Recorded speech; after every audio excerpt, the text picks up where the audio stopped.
So what you might not have seen, because of course the quality of the image was not necessarily high definition, was the fact that the assailants were using automatic weapons to spray a hail of bullets towards the front seats of that van. You might have realized that the driver's window and the windscreen more or less was taking bullet impacts. You saw some of the glass shattering or breaking up. And there was commentary in one of the local newspapers where two analysts basically said it was military-like tactics. They just used a large amount of ammunition to suppress the two security guards. They didn't have a chance. The bullets more or less went through the windscreen, and that's more or less how they were killed. And it was a military-like operation. Then it comes out that one of the robbers, one of the survivors, was recently, in one news report, a recently recruited soldier who was based, I believe, currently in the regiment's camp in or near La Romaine.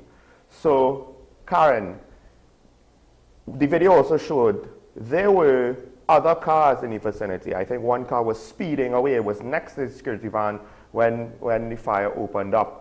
And I guess we should say we're very lucky that the other vehicles and the other civilians around did not pick up any stray bullets, because when the police went after the robbers, as people might already know in reports, there were civilian unintended wounds or casualties. You want me to comment, because just before we came on, we had a brief discussion, and yes, my perspective maybe a little go ahead, Karen. Not that much, but what I was more concerned about was the proliferation, and we had spoken about previously, and you really made me concentrate on that, which was the nature of the guns that are being used, and they are I think it's called ATR.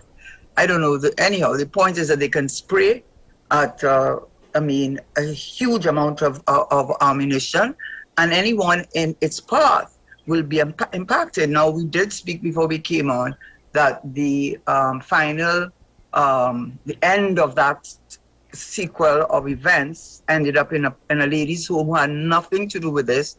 But the point was that as a consequence of all of this spraying of ammunition, that you saw a young girl, I understand she was shot in her stomach, and they have to do some sort of 9-year-old, have to do some sort of surgery in order to reconstruct the area over her eye. And another security officer who works, I think, with Pennywise was also hit in the back, and they are not going to move it because they say if to do that, he might get paralyzed on the left side. But my point is that it's becoming more and more commonplace that this type of artillery is being used, that they're also getting the bulletproof vest. So we are entering into a kind of brazenness, not only in the time that they're doing it, the weaponry that they're using, and the fact that the collateral damage. And you see, my final point on that would be this. I do see that some people quietly in the back of their minds, although they wouldn't come out and say it, would say, well, is robbers and thieves killing each other, so instead of us having taxpayers to take care of them for the rest of their life in our institutions, maybe it's best that they eradicate it. But I would say to that, we're seeing more and more the collateral damage associated with that. And that's how these things happen. They build and build until people then get up one morning and say enough is enough. But we should say it before the horse bolts the stable. And that is one concern I have. And the increase in police-related killings has taken a huge increase in numbers within the last year, and that should be of concern to us as a country with respect for democracy.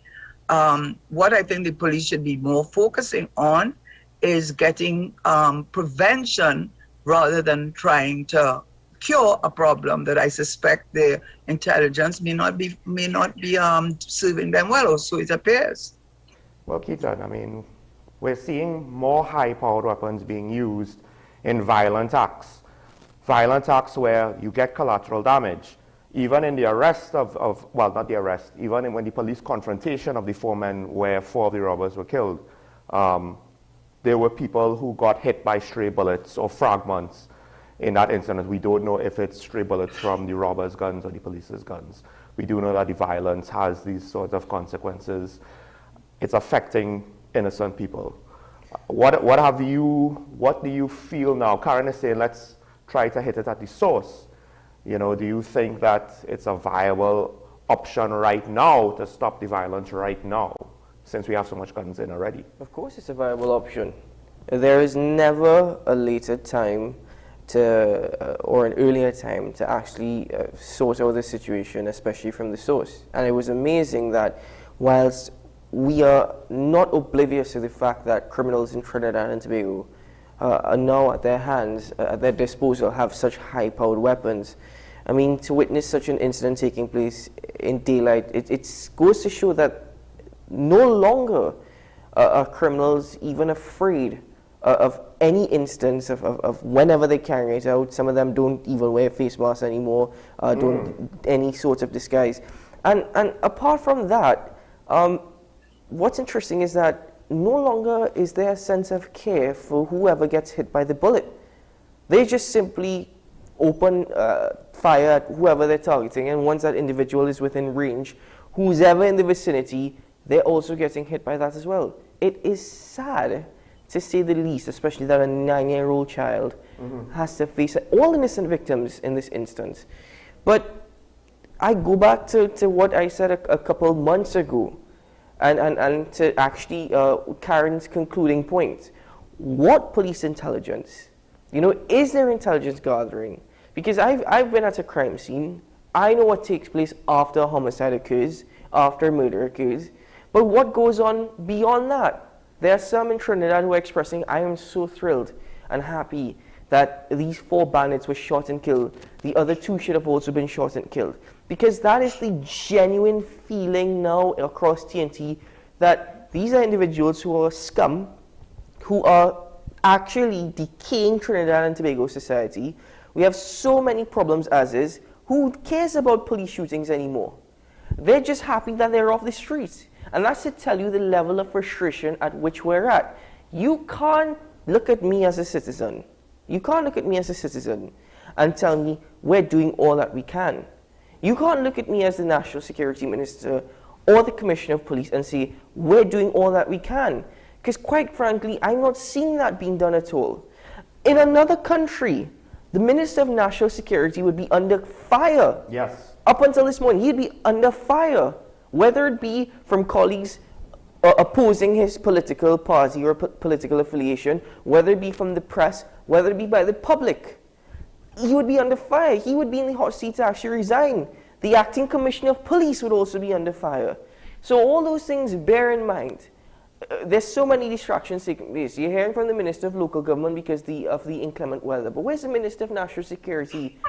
Where is the Minister of National Security? You can't tell me that all services are on standby. No. Well, Karen mentioned it, Sean. Proactive measures. No proactive measures whatsoever. And very finally, to the point of transporting cash. There are some security companies across Trinidad and Tobago who have things in place to deal with situations such as this, who have proactive measures. You see the armored vehicles, you see the armored officers. To me, you know, to the families who have lost loved ones and who have loved ones injured because of this, you know, our condolences to you. But the security company should also hold some level of responsibility.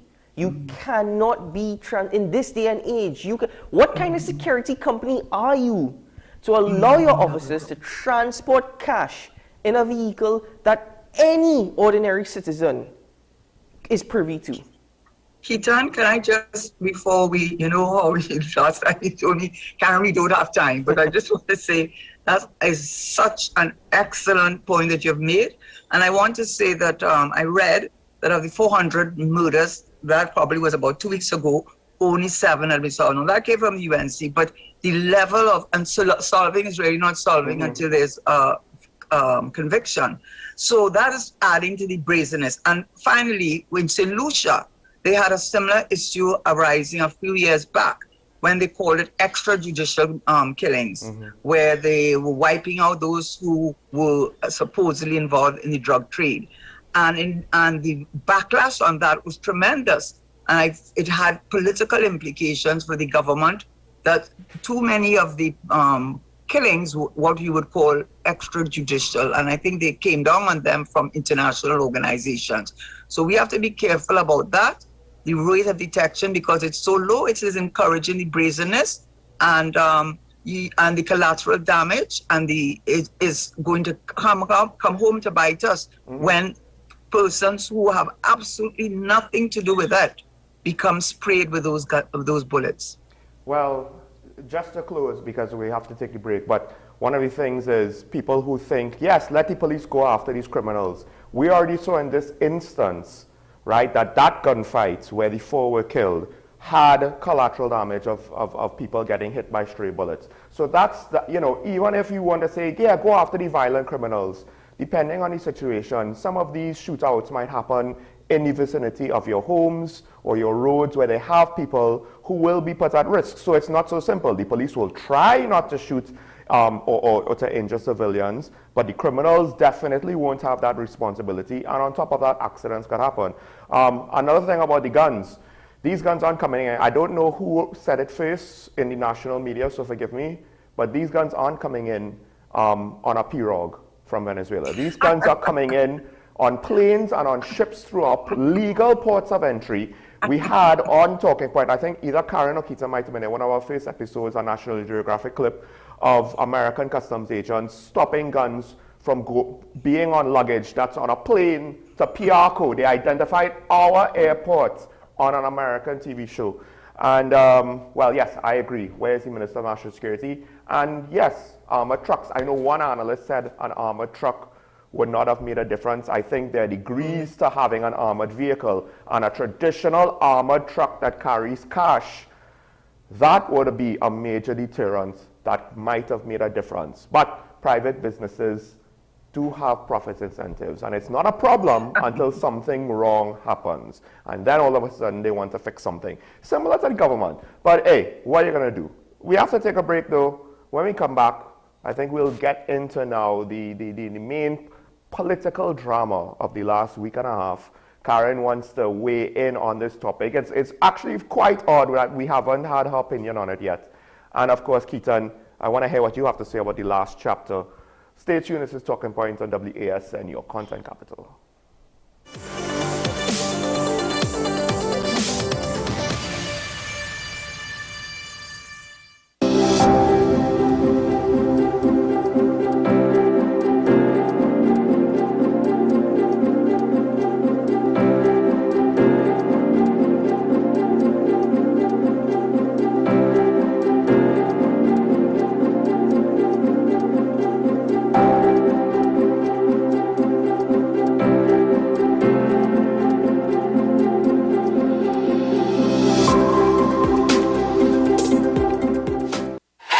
FanZone, your reliable, authentic supplier, has just gotten better. You can now visit our website www.fanzonett.com for your authentic wear and collectibles.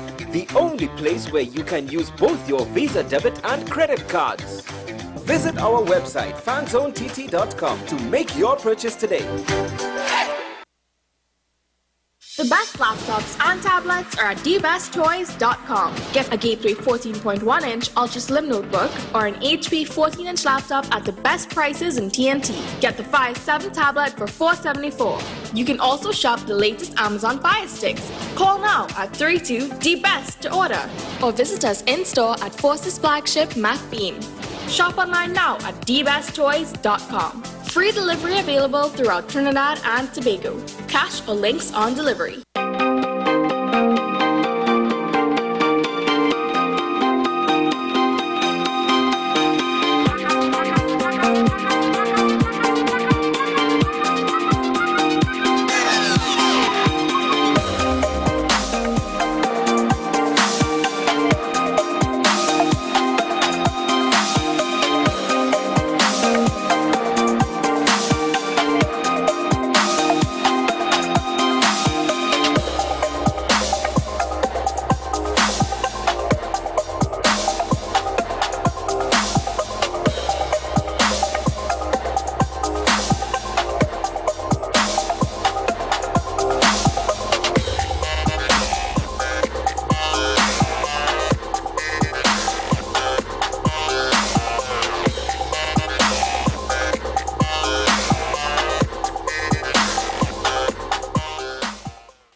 Welcome back to Talking Point, ladies and gentlemen. And of course, one of the major stories of the last week was the drama of the, I guess you could say, the tit for tat, the little spat. As big as it could have been, it actually somewhat died down, just as fast. Except that one of the final things that we have heard is that the Chief Secretary, he's looking to sue his political leader because he still identifies himself as a member of the PDP. And the political leader of the PDP has said, this is not over. So, exactly. Karen, I know you haven't said anything about this topic, and other people might not want to know, but I want to know, damn it. Your experience seeing things behind the scenes, what do you make of this whole scenario, this whole drama? Yes, but thanks for saying that you wanted to know, because some people might say, haven't we persecuted this other, but we haven't enough, because it's not over. It may seem as it's over, but it isn't, because I think yesterday there was a swearing in of Dr. B. Israel, whom I have a greater level of respect. You've had her on so many times on the show, and she was sworn in as the Deputy Chief Secretary.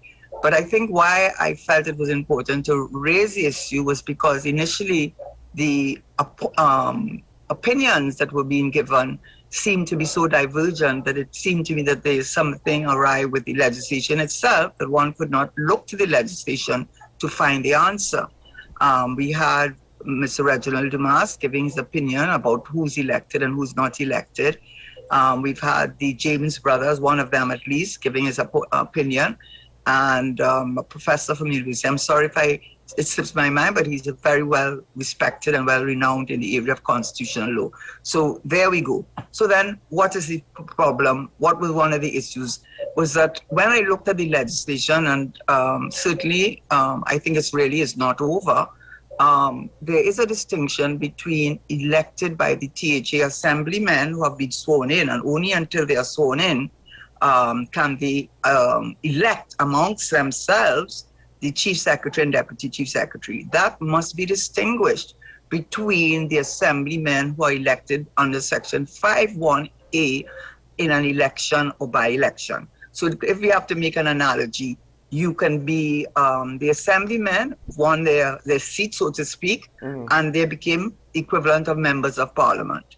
So that's one position they hold. But inside that parliament now, you need a presiding officer who does not have to be an assemblyman, which is why there's a different procedure. There actually is an appointment and a nomination for the presiding officer amongst the assemblymen before the assemblymen can then choose the Chief Secretary and Deputy Chief Secretary.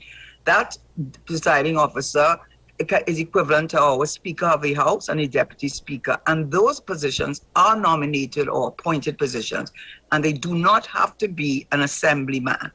Okay, so that's one of the things we need to clarify about elections. So when the first step, as I understand it, just to refresh my own memory, is looking at the legislation itself, Section 6. The first thing you do is you swear in the assemblymen, and they do oath of offices given by the president.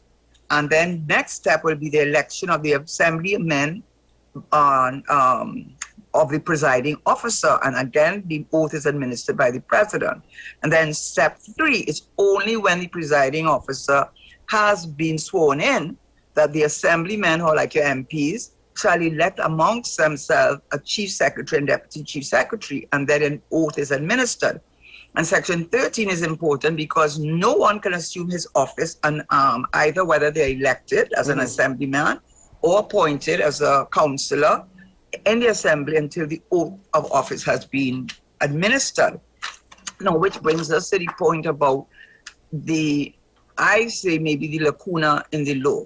Now, there is provision for how you elect your Deputy Secretary and Chief Secretary once you are sworn in, and the assemblymen then decide who they want as Chief Secretary and Deputy. But I think, and I may be wrong, but I seem to think that they were looking at Section 19, which talks about an assemblyman when he resigns as an assemblyman, as an MP, not as a holder of an office as an assemblyman. That's a different thing. And there's nothing that I saw that dealt with a chief secretary or deputy chief secretary. It says if an assemblyman, equivalent an MP, dies or submits a letter to the presiding officer, which will be the Speaker of the House, and if you are the presiding officer, you submit a letter to the president, because it's the president who will appoint you upon the advice of the leader of the assembly, the chief secretary and the minority leader.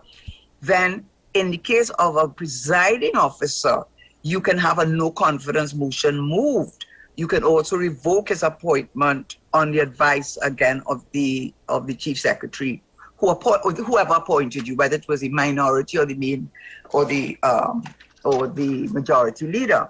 So my concern is, which is why I'm saying that Mr. Duke is saying it's not over, because one, we learned yesterday, it was a great embarrassment, I imagine, to him when they went through the motions of electing a deputy chief secretary, and you have to have someone nominate and second you.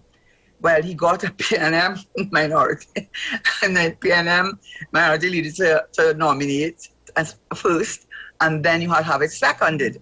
But none of the assemblymen there seconded it. Mm-hmm. None of them did. The only person who seconded was someone who had no authority to do so, which was a councillor who's appointed and not elected. And my thinking was this, and this is where the politics and my political, and I may be wrong. I think that what Farley, not Davidson, as you corrected me after this show, Karen, why are you saying Davidson? He's not riding a motorbike, you know. Farley Augustine. What I think Farley Augustine wanted to do, whether it was irregular or not, because there's no precise provision how you remove a chief secretary or deputy chief secretary. What he wanted to do was move a no confidence motion against Watson Duke.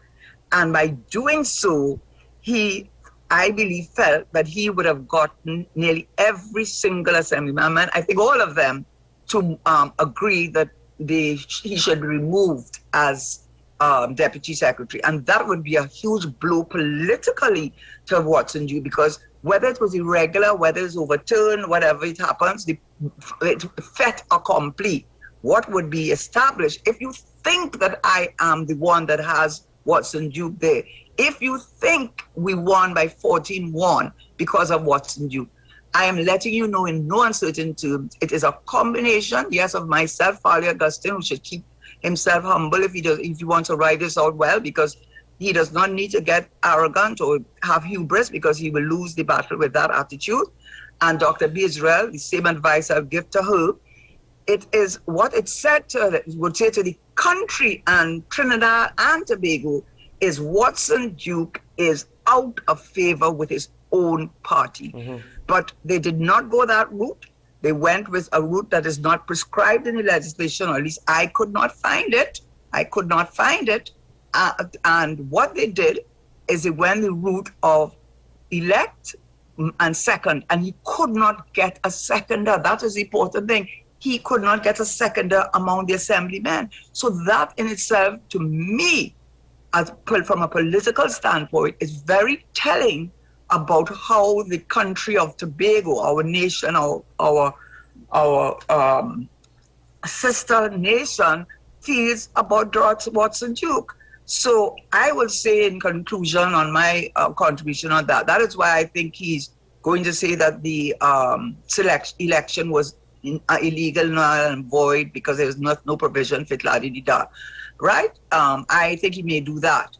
And I would advise Watson, yes, you should answer, but don't say anything again. Stop, don't say anything. Let your pre-action, and he said you're going on Thursday to give an account of why you, which you have the parliamentary privilege cover so that you can speak. But I would advise you very, very strongly to do not give in to using the kind of language that we Trinbagonians have gotten tired of.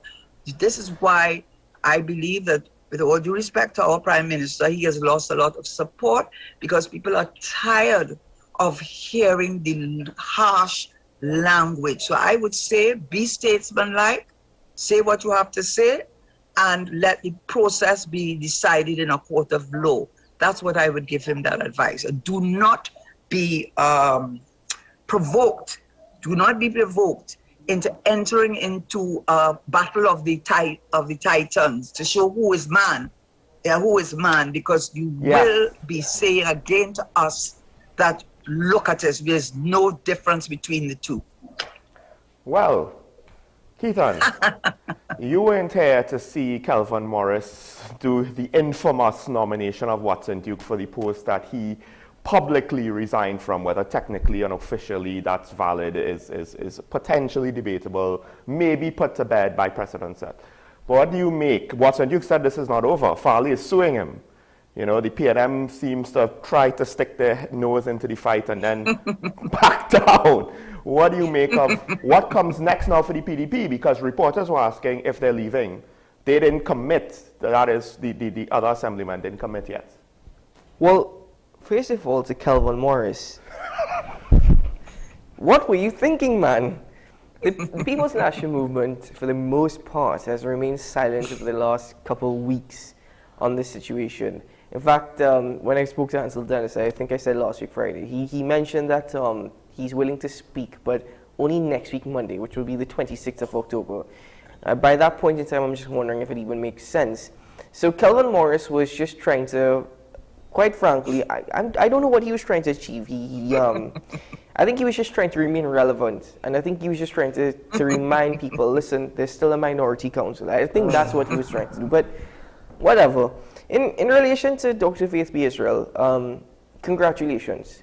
But I think from the time that we heard that a Deputy Chief Secretary was going to be nominated and voted for, there was an idea that it was going to be Dr. Faith B. Israel, considering her relationship with Watson Duke, and essentially that she was a face of the party in the election campaign last year leading up to the election. So I think that was a given. Where it says with Watson Solomon Duke, it's not over. This is not the final chapter. Watson Duke will not give up. You see, the thing is, Watson Duke does not care about what the majority of people think about him. He does not care about what people think about him. What Watson Duke cares about is what he thinks about himself. Oh, Lord. What he feels about himself. That's honestly how he is.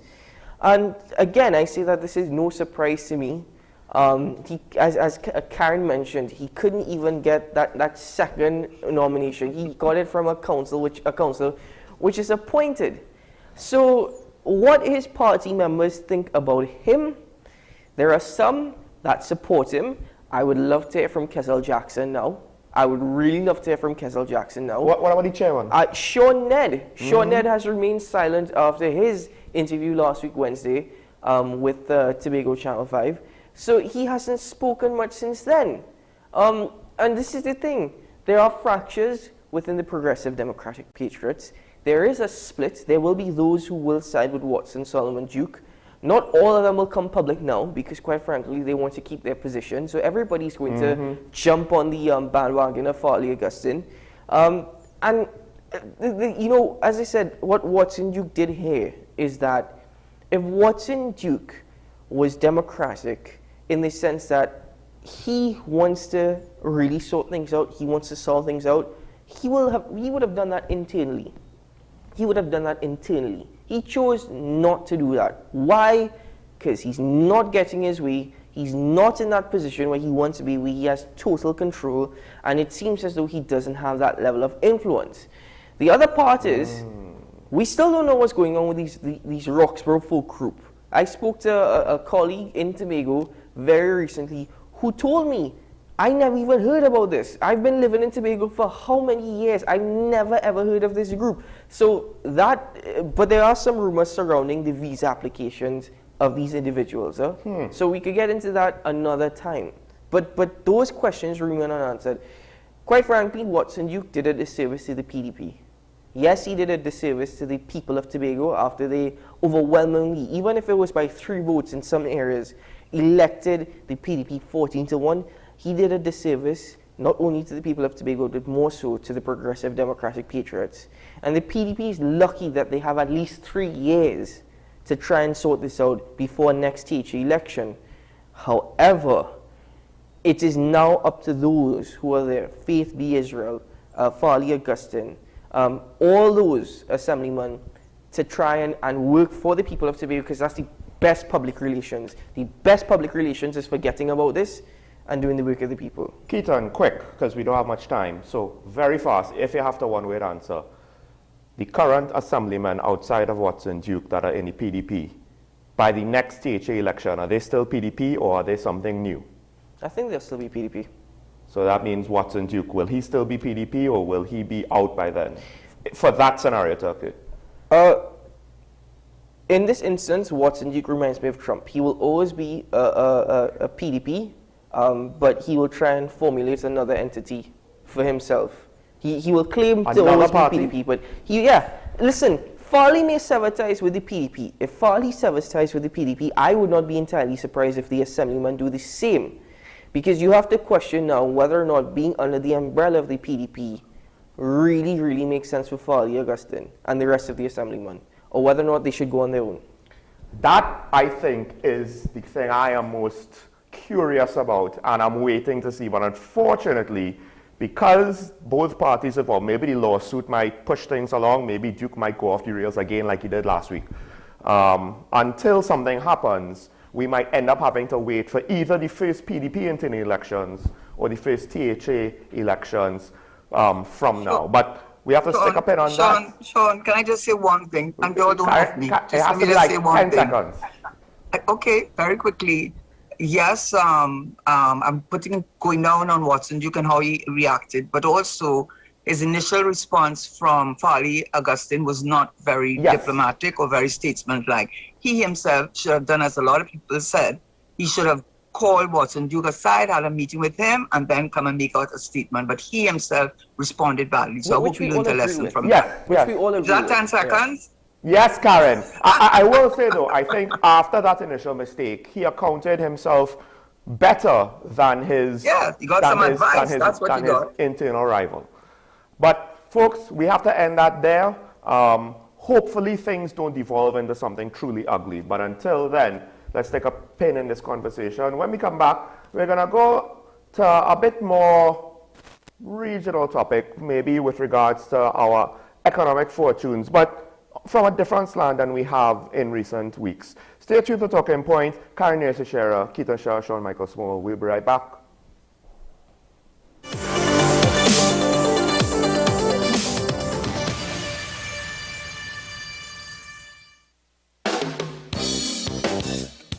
Chantwell Vibes, a musical tribute to Andre Tanker, Saturday, September 24th, 2022, Central Bank Auditorium.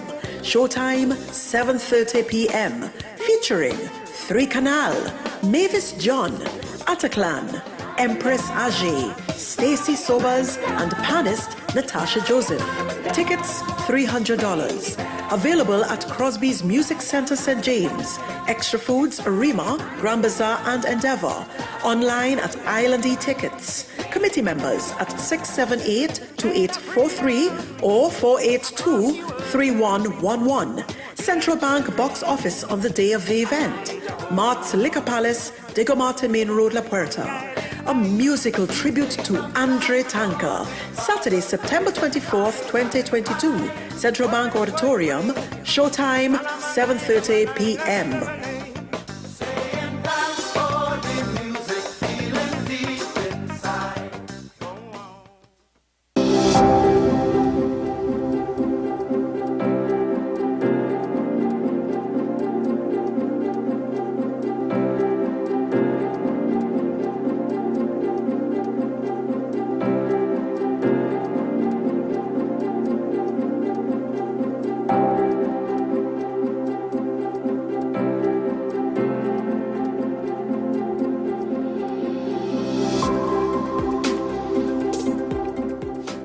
With society plagued by a host of issues, with debates surrounding our urgent concerns falling short, with questions of our future not always being answered.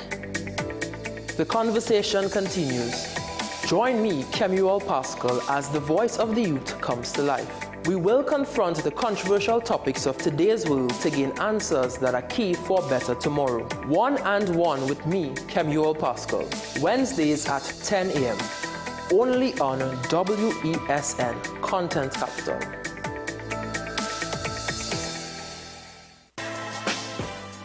Let your voice be heard. Call Madam Fix It on WESN, the only place that effectively helps you with your woes.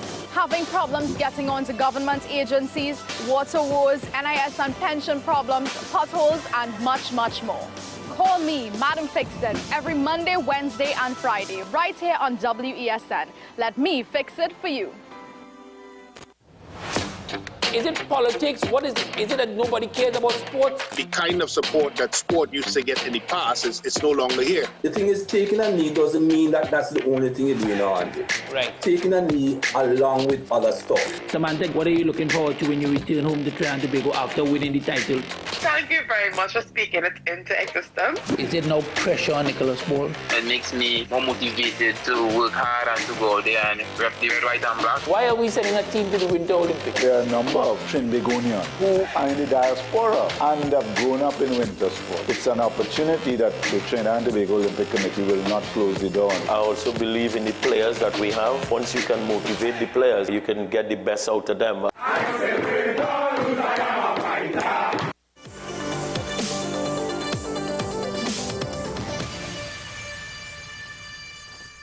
Welcome back to Talking Points.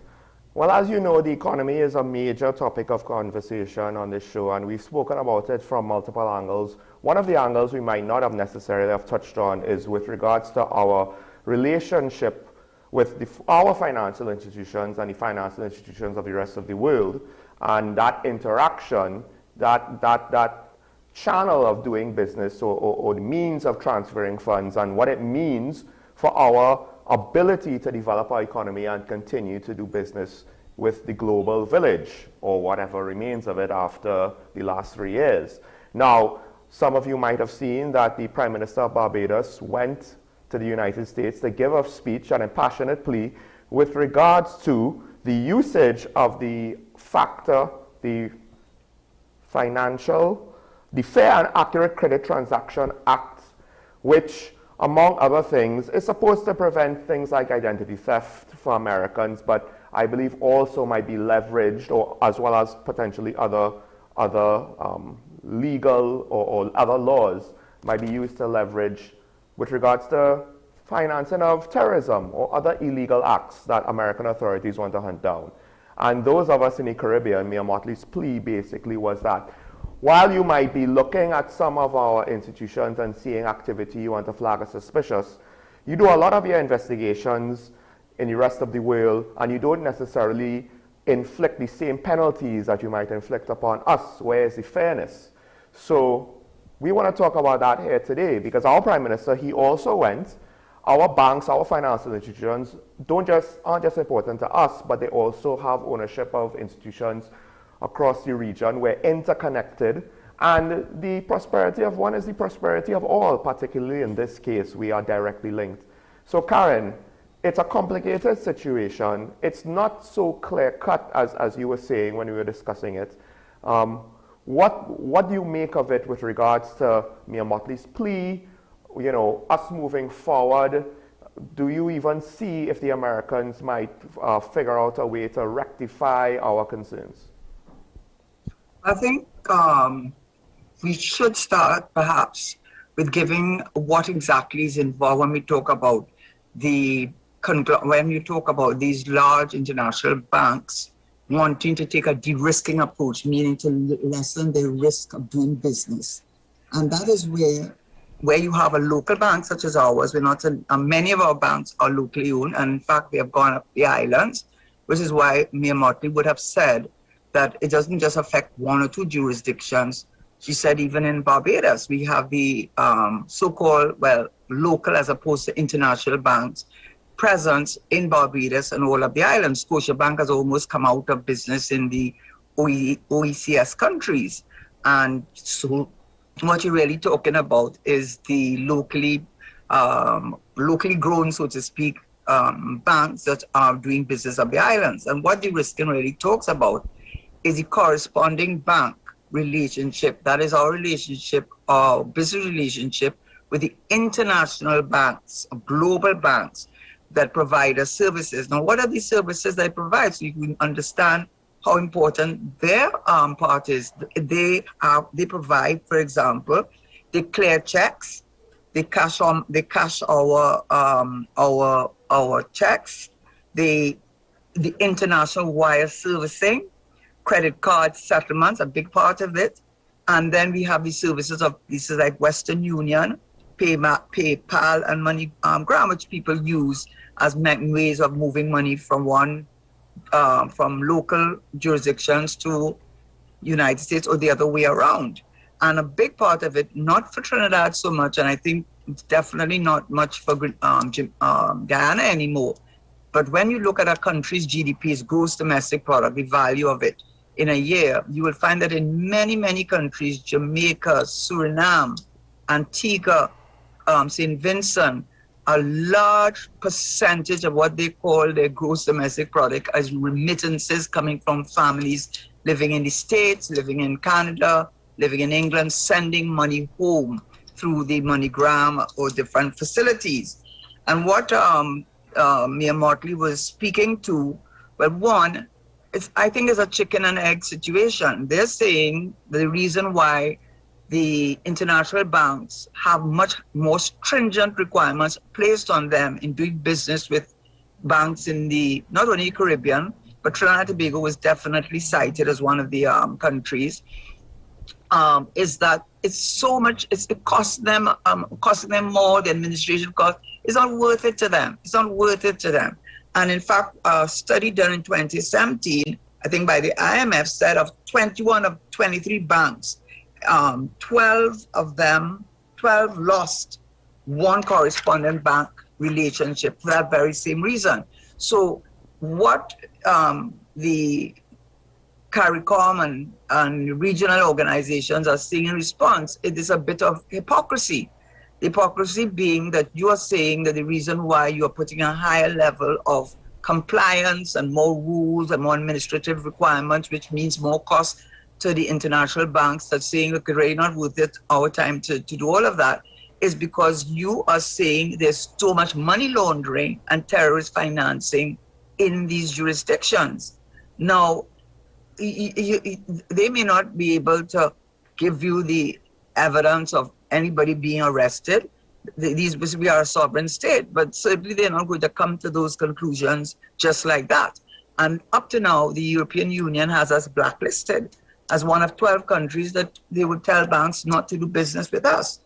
FATF, Financial Action Task Force, and the Caribbean Financial Task Force moved us from the grey list, which is a list where you're keeping a high-level monitoring, to off the grey list. But what it's really saying is that is affecting all our banks, especially now they use the small man and put him up in front, because the small man can't open a bank account because the requirements are so rigid and so restrictive that is affecting the man in the street citizen from participating in the financial sector. But it really is a problem, I have to say, for the big companies, big organizations, and Mia Motley, I guess, was the front person for that, because I'm sorry to say this, but I think she has the respect of the international organization based on all the other antecedents.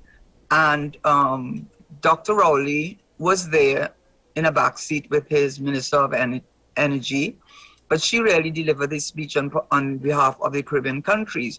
So I will say in conclusion that yes, there has to be a reason why that they are putting these restrictions on our local banks and doing business with them. And they have said what it is. They have said it is money laundering. They have said that it is terrorism financing. But as Mia Motley has said, it only encourages money to go further underground into the secret banking thing. So even it's like you're not solving the problem. In fact, what you're doing is making the problem worse. And as I already said, they have made a point that much of the money laundering, etc., they talk about happen in the United States and Canada. And those are the very same owners, countries with their trust accounts in the BVI, their trust accounts in the Bahamas, their trust accounts and other accounts that you can't trace the owners, are the very same persons who are creating this thing of money laundering and of terrorist financing. So it seems unfair to us, but then again, we have to admit that there is truth, and there must be truth, and we know there is truth about the money laundering in this country as well. I don't know about the terrorist financing, but definitely money laundering. We are considered a very corrupt nation. So it's a chicken and egg, and who's paying? Well, we're all paying at the end of the day. Well, Keaton, so de-risking more or less is you're avoiding risk by cutting ties. You don't want to manage the risk anymore. And now the implication is that it seems as though maybe we're not profitable enough, or the risk is just too great. Regardless, could this be an indictment? Because there are others, you could argue there's corruption all over the world, but could it be an indictment with regards to the risk of our corruption, or how it's seen by the rest of the world? Because it's not as though we are like another nation where we declare neutrality and you could bank with us and we're not going to ask questions. We're not a tax haven or anything like that. But yet we're still one of the countries directly named. Is that an indictment on our corruption? You know, does the other governments of the world look at us much more critically than we might even realize ourselves? Well, certainly. And I don't think it took this for us to realize how corrupt of a society Trinidad and Tobago has become. This is just the consequences of such. This is just the symptoms of a corrupt society. You see, we're stuck, Sean. We're neutral to a certain extent. We're neutral when it benefits us. And we're stuck from the aspect that, well, when was the last time that any of us tried to go to the bank to open a bank account? And the amount of forms, factor forms that you have to fill out now just to open a bank account, right? You're not transferring funds, you're not taking out a loan, just to open a bank account. The amount of forms and vetting that you have to go through before you can open that account. The thing is that if we don't comply, we're blacklisted. If we comply, there is a cost associated with that, as Karen would have mentioned. So, honestly, it's a very difficult position for Trinidad and Tobago. In terms of a corrupt society, one of the aspects in terms of money laundering that I wouldn't entirely be surprised of is that there's a large percentage of our population here in TNT that is unbanked, meaning that they do not have bank accounts. Yeah. So there is cash that is flowing in through Trinidad and Tobago. And yes, whilst there is a social and economic situation that is brewing and affecting many, I think it's safe to say that whilst Trinidad and Tobago does not have money, Trinis have money. It's flowing, Well, I think, Karen, I think you understand what I'm saying. Like you make me laugh every time when you say these things. The proof of the pudding is the fact that there seemed to have been enough cash with that security truck to encourage 4 men to use high-powered weapons and to use a lot of ammunition, which is not cheap. But the risks of all of that, to kill 2 men outright, there was enough cash to tell them, hey, we're doing this. So I think the proof is there. And you might ask, well, isn't that a sign that we need to get more people to use less cash, but the obstacles in the path, as you pointed out, might be too severe? Well, put it this way. If you're able to persuade society now to use less cash, then that's miraculous on your part. And I'll give it to you. It's extremely difficult. You see, this cash flow problem, people don't trust the banks. People don't want to have anything to do with the banks. And quite frankly, I think it's becoming more and more what we saw with Mia Motley. She's realizing that's a situation as well, that factor is probably one of those that are deterring people away from the banks. Over the course of the pandemic, we saw reports over that. There's again, I'm repeating myself, but I can't stress enough on this. Now, there's a large percentage of our population that is unbanked. All these, you have to wonder why. You have to question why. Why is it that given this day and age and given our situation in terms of crime and criminality, where people would rather stuff their cash under their mattress? Why is it people would rather keep their cash at home? Why is it that in some instances you see people being robbed of $5,000 at a time? Just on the road. Right? If I'm not mistaken, I think you're not allowed to withdraw more than $5,000 per day from any ATM. You're not allowed to do that. It might even be less. Right? So, all considering, you see, this is the situation that we're living in now.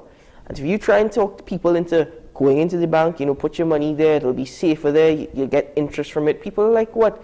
If I put $1 in the bank, what interest am I going to get at the end of the year? Is 1 cent? Yeah. So people would rather hold on to their cash. And I think you're going to see more and more of that happening. Well, not just that. It's very hard for you to convince people that banks are necessary when they have been recording profits throughout the pandemic, particularly when the availability of money for people to get through the pandemic was a major problem. And then can I just add before you shut me up? Well, hold on. I just want to say we have an issue, or a lot of people have an issue with all of the charges and the fees. Yeah, but can I just say that the focus is really not on the small man. They use the small man to get sympathy and empathy and what they're doing to them. It's the big institutions that, even the correspondent banks worrying about a person who has $500. You think they're worrying about the $500? It's obviously the problem is those at the top. That's where the problem is with the money laundering. You think money laundering is for somebody with $500 that went to PayPal? Please, it's not them. and of course, let's get real. Let's get real. And of course, don't Karen, fall into the trap of using the small man as they do with the gambling and everything else as the pour them. It's not them. It's the one at the top, and that's who FATF. And that's who America is concerned about. Well, that's who the international banks are concerned about. We have to close, but I'll just point out that some of the people who America is concerned about, they might also be some of the people, not all, but some of the people who might be party financiers. I don't know. I'm just saying. Big business, finances, politics. That's just a general thing. Who knows? But we have to take a break for news on the hour here on Talking Point. When we return, we'll open up the phone lines where you, the viewer, could ask your questions or state your views, but we'll be right back on WESN, your content capital.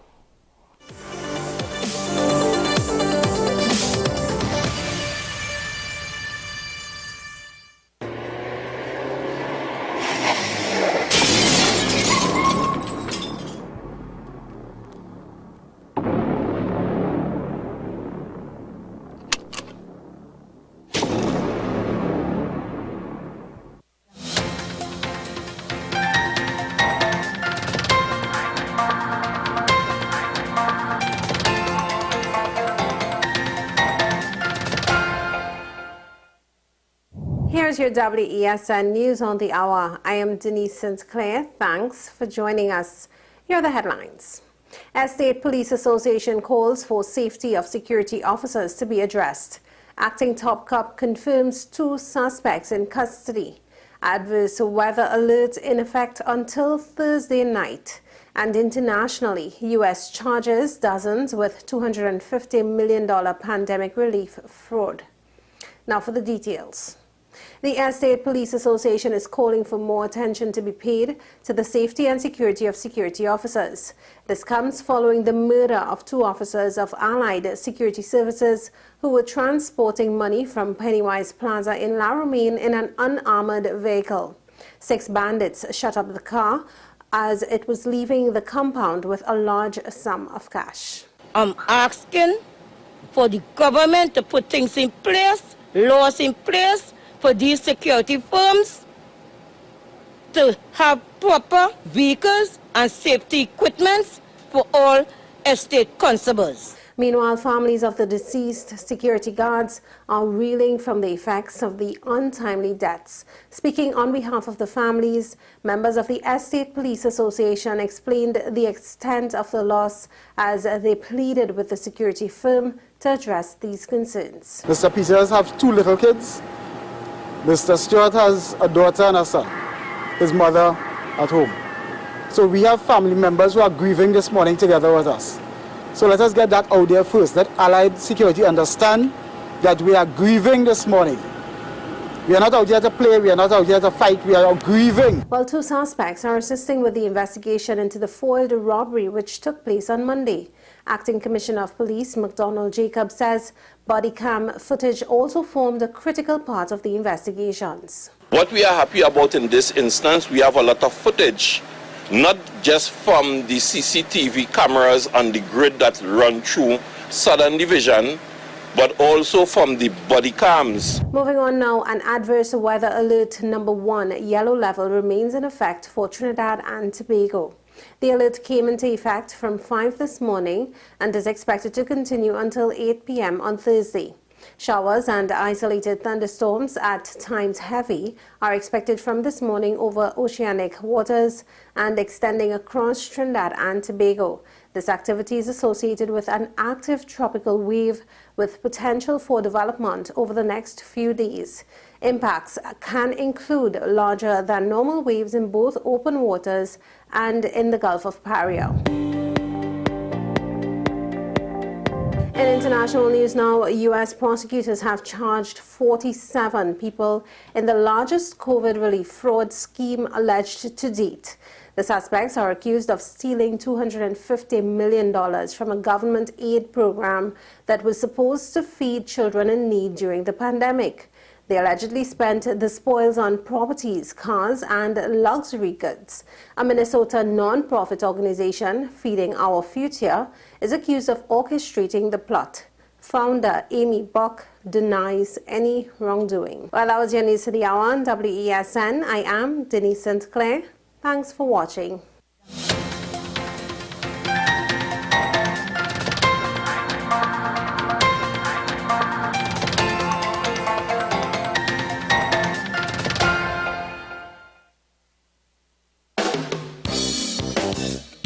Chantwell Vibes, a musical tribute to Andre Tanker, Saturday, September 24th, 2022, Central Bank Auditorium. Showtime, 7:30 p.m. Featuring Three Canal, Mavis John, Ataclan, Empress Ajay, Stacy Sobers, and panist Natasha Joseph. Tickets $300. Available at Crosby's Music Center, St. James. Extra Foods, Rima, Grand Bazaar, and Endeavour. Online at Island E-Tickets. Committee members at 678-2843 or 482-3111. Central Bank box office on the day of the event. Mart's Liquor Palace, Diego Marte Main Road, La Puerta. A musical tribute to Andre Tanker. Saturday, September 24th, 2022. Central Bank Auditorium. Showtime, 7:30 p.m.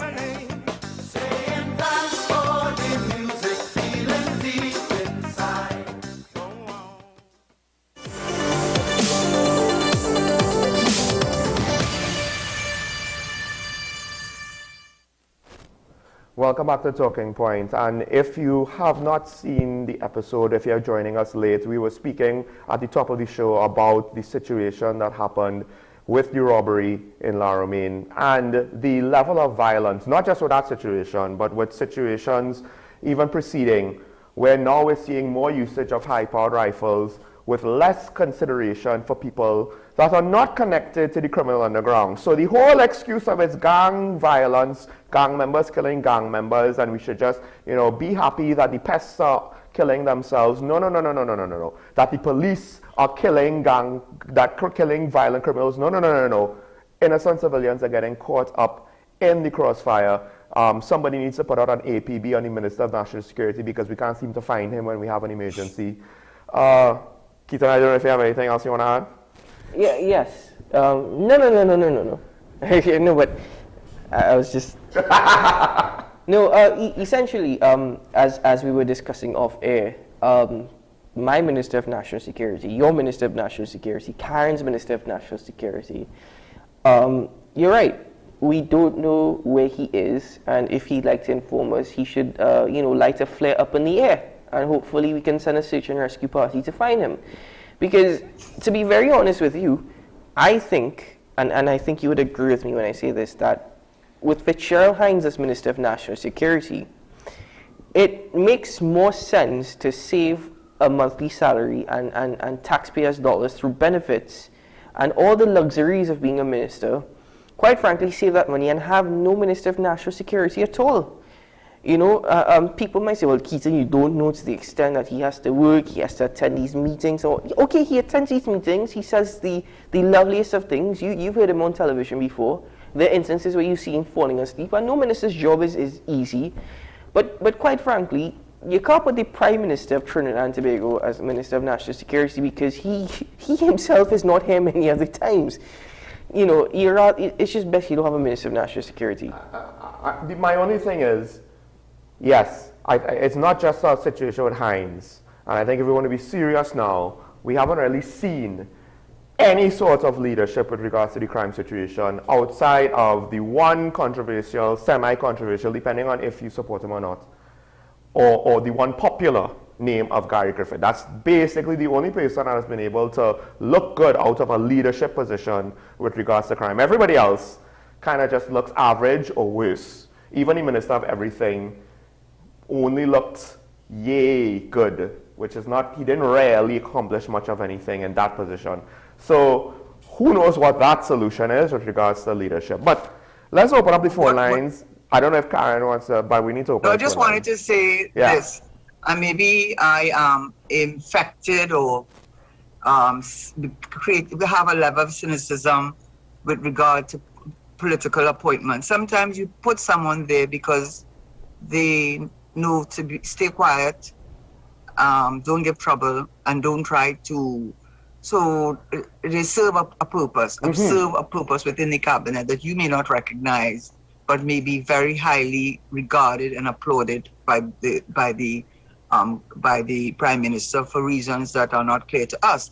And you're right, the position of national security is not an easy one. I remember Martin Joseph was not too happy to be made back Minister of National Security because it is really a very difficult, and you can never, it's a non-winnable sort of situation. You're really at the forefront of fighting crime, but I think that Keaton finally, I think you and Fitzgerald should maintain a sharp distance from each other. Well, folks, that's a fight I'll be willing to see on pay-per-view. I'll pay for that. But anyway, we have a caller from Claxton Bay. Good morning, caller. Hi, good morning. Good morning. Morning. Welcome back, Keaton. Thank you. Keaton Small and Mr. Shera. You know, they say when your neighbor house on fire, we should be waiting hours, right? Yes. We had a scene some years back with the Karamat and them with a set of guns at the court, and they had all kind of apparatus and all kind. They said they had guns in plastic, guns that could shoot you from Port of Spain to San Fernando. These people went to court once, and we never hear nothing after that. That is about 20 years now.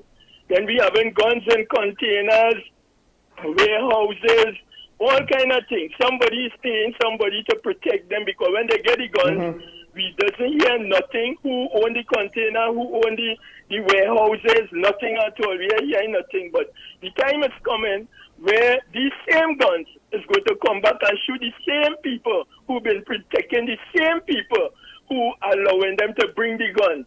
The other thing, to Mr. Shera, I want to know if David Lee is now going to step away, or if somebody will have to tell him, if the opposition will have to tell him to step away. Thank you. Thank you. Thank you, caller. Well, I can't speak for Dr. Lee. You have to give him his opportunity to be heard.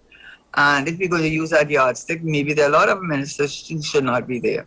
Well, also, caller, just to add to your point, never hear about arrests when we find these guns, whatever few we do find. No arrests are made. But we have a caller from San Fernando. Good morning, caller. You on here? Morning, gentlemen. Morning. Mr. Shera. Good morning. This morning I want to speak about that de-risking.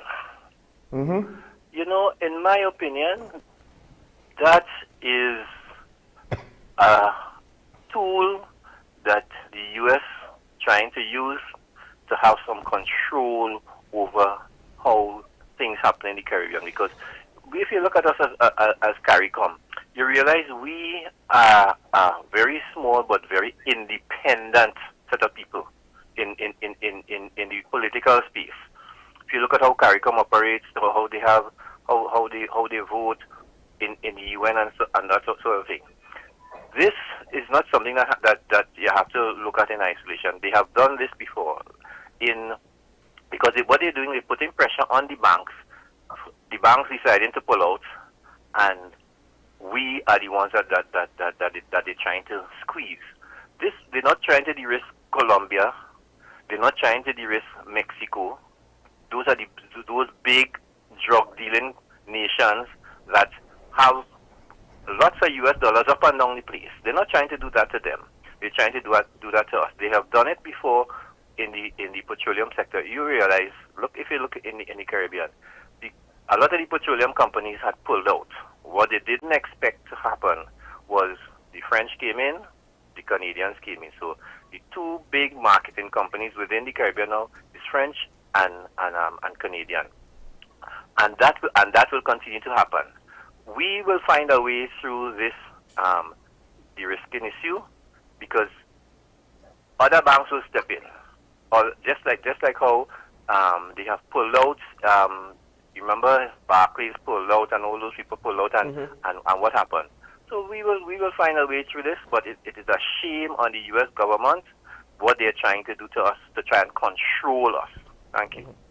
Thank you, Kola. I think as an individual who studied international relations, I think you certainly were a part of my class, because everything you mentioned there we all discussed, and there's a certain level of understanding and agreement with what you're saying. It is, by all means, a form of control and influence.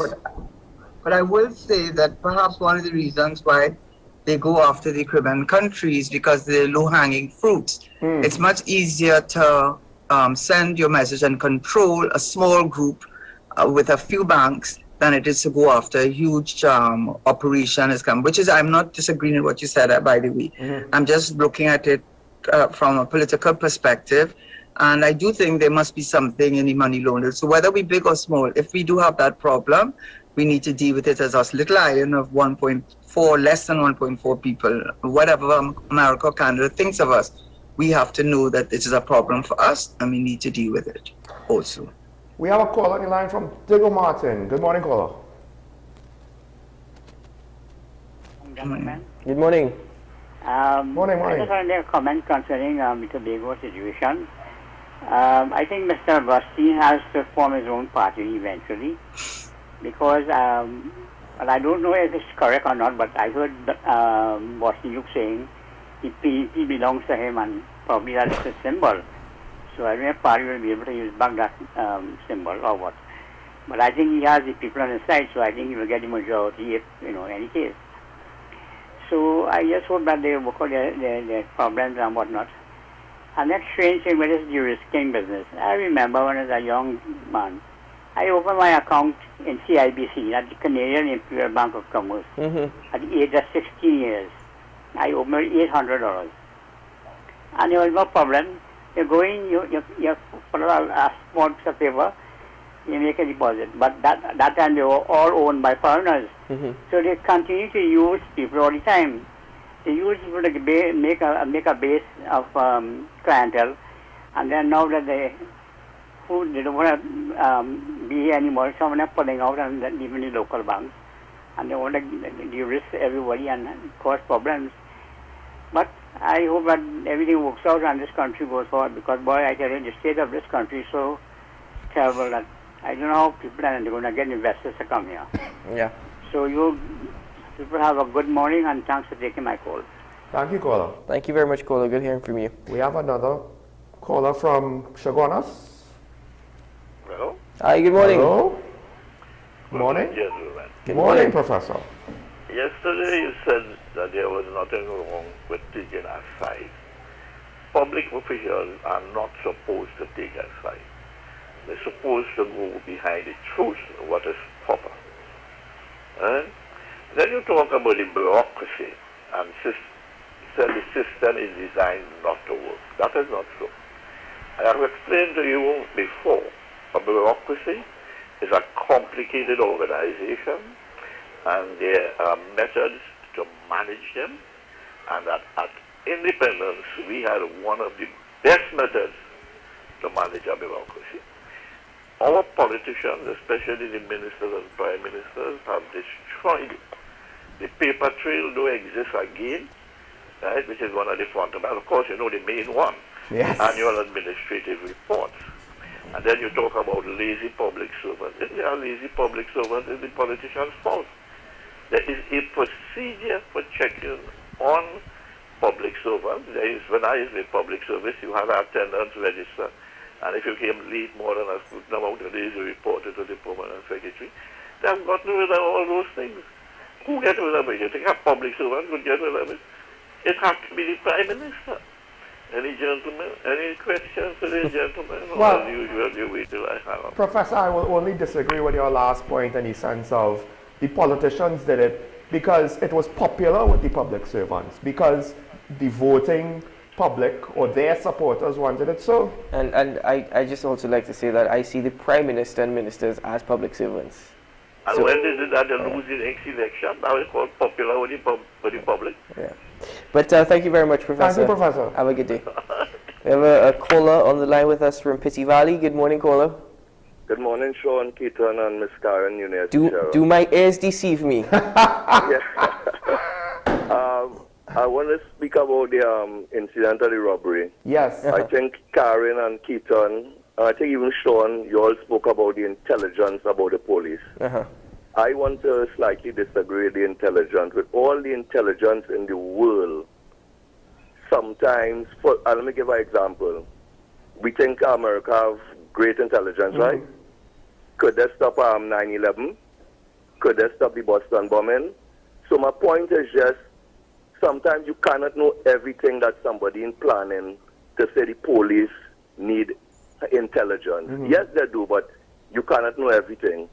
Two, I think the police on that particular incident of that robbery, I give them kudos. I think that was quick, that was precise. The men had different vehicles that was to track, and how the outcome was, so be it.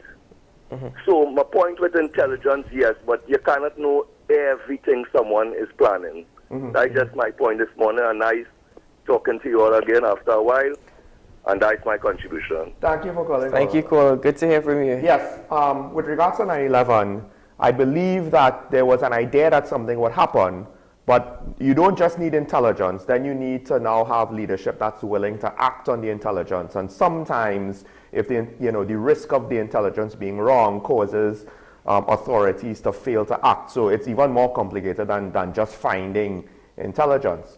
Caller, also, I hear you. First of all, I think you made a point of which we all missed this morning in relation to actually stating well done to the police in terms of their reaction. And you spoke about intelligence, and you're right. Just to clarify that when we spoke about intelligence, we meant it from a general perspective, not in particular with this robbery. But I also believe that the comments that you made come from a general perspective as well. So we agree. We agree that regardless of the amount of intelligence that you have, you can't stop everything. And you made some good points. I mean, the United States actually rely, if I'm not mistaken, on MI6 sometimes, or the Israelis, even the Israeli intelligence. Many countries rely on Israeli intelligence for their national security. So yeah, even the United States, holds on to that. But the question that we're asking, and I think that you would also share that opinion, is there any intelligence at all?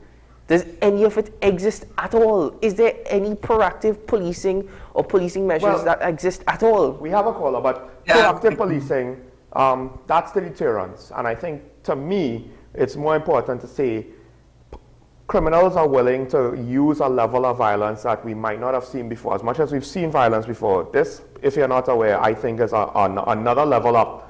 And they don't seem to be afraid, as I think Karen or you, Keaton, one of you said this morning. They don't fear the police right now. And I think that is more of the bigger problem. You're not going to stop everything. But if there's consequences for violence, then more criminals or would-be criminals would be deterred. Karen, quick. Yeah, very quickly, to me, the fact is, if you've had over 400 murders in the year thus far, and only 7 of them have so-called been detected solved, that in itself says everything that I need to say about the quality of the intelligence. Well, but the investigation and so on. And we're a small country, we're not America. True. The criminal justice system on a whole. Tiny little country. We have a caller from Diego Martin? Yeah, Diego Martin. Hi everyone, thanks. Good morning. Teacher, Morning. great to see you. Good morning. Y'all, it's much bigger than this issue alone, you know, because it's just the general ineptitude in this country. I saw an interview with Mr. Richardson of the Estate Police. So he literally said that the blood of the officers, I'm not lying, was on the hands of Allied, and that's a huge indictment. He cited numerous problems that they've had over the years. One, of course, is the use of inappropriate vehicles. You don't need to be a scientist to figure that out. Of course, inferior bulletproof vests as well. He said that what they need is like grade 4 vests, which cost about $9,000 or so. Since 2019, they've asked the Minister of Finance to do something about that so that they could reduce the costs. Also, he repeatedly made requests to the Ministry of National Security to do background checks because anyone can get into security and own a company. Mm-hmm. He related another incident with the cigarette van. I think that happened a couple of years ago. Where the person was never charged. And to show this is not an isolated issue, it's just the general attitude in this country. The Divers Association of Trinidad and Tobago said the same thing. He said they're giving temporary visas, 30-day visas to foreigners, employing them and neglecting qualified TT divers. He pointed to the government again, Fitzgerald hindsight. The man is a damn waste of time, him and Amplia.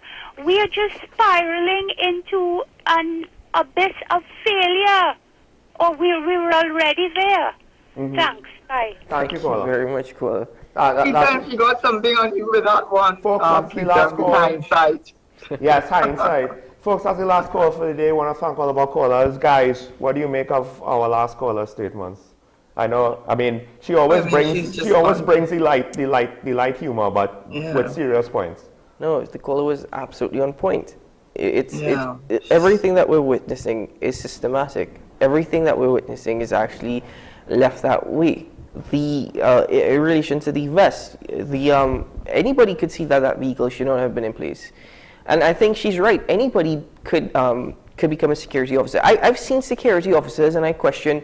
I look at them and I say, could they do anything if anything happens? They're probably the first to scream and run out in any incident. In the past, you didn't have an ambush with 4 men with automatic weapons. No, shooting first. That's a fair enough point. But again, some of the security guards, because on that same point of background check, some of those security guards have already been in trouble with the police.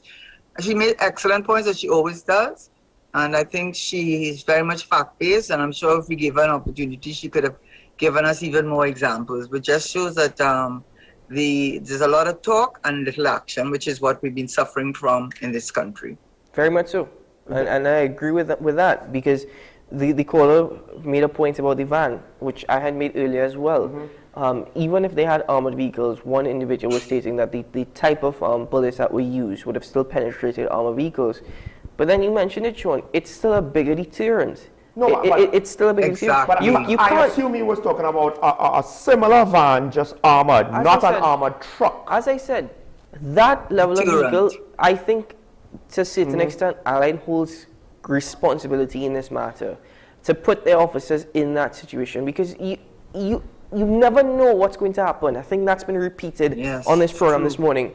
But as a security company, a private security company, you think they'll be well equipped, well trained, and very much well prepared for any instance. No, I don't. Especially when transporting. That's you would think. That's the hope. You would think. All I will say is, believe it or not, there are similar instances of this, not just with regards to security and policing, but even with regards to military and international military action, underestimating a situation, not necessarily giving enough protection. It's just a thing. It's not limited to us, these sorts of failures. And also, I don't think it's limited to this current administration. What is but that's no excuse, Sean. No, I know, but it's like voters. Yeah, but until then, don't bring it up because it's like when they go in Parliament and they say, "Oh, but you did that." How is that helping me? No, I understand. don't want to hear about what you did or what you didn't do. I want to know what you are doing. But what I'm saying is, as voters, shouldn't we be looking for someone that's going to be more proactive and just less more? Yes, I don't exactly. Sure, I don't hear. Hold on. Bear in mind, everybody speaks as though they're proactive. on the political platform.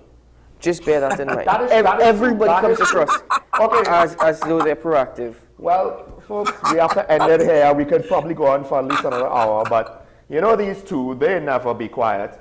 Karen Shashera, thank you once again. What is two? Not me, huh? Thank you for being with us once again on a Wednesday. He was speaking about these two here. You know? These two here, me and Amirao. Okay, Keaton, right? Mr. Keaton Shah, everybody, always full of jokes. I miss the silence already. and I don't know, I will leave Keaton to close. I will just say to Mr. Duke, the next time you want to send something on social media, say something in a video, take sage advice. Don't press send. Keaton? Mr. Duke, just stay off of social media on a whole. Forget your password, you know. And to Kelvin Morris, boy, anyway, you're lucky in that position. Ladies and gentlemen, thank you very much for joining us. Sean has given me the pleasure to conclude. Karen, Sean, it's always a pleasure sitting here. And should I really say it? Does it make sense saying it? I mean, Camille and I said yesterday, so. All right, well. It's the hope, Keaton. Thank you. Don't let hope die. Thank you. So in honor of Keaton, both Camille and Sean said it. And today, I will remind you, today is a good day to have a good day. Walk with your umbrellas and your bulletproof vest. And we'll see you again tomorrow morning. Bye-bye.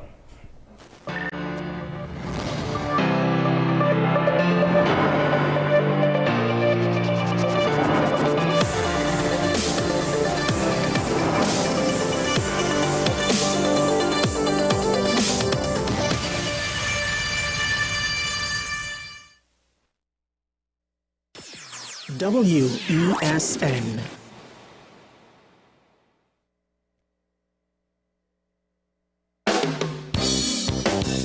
Shantwell Vibes, a musical tribute to Andre Tanker, Saturday, September 24th, 2022.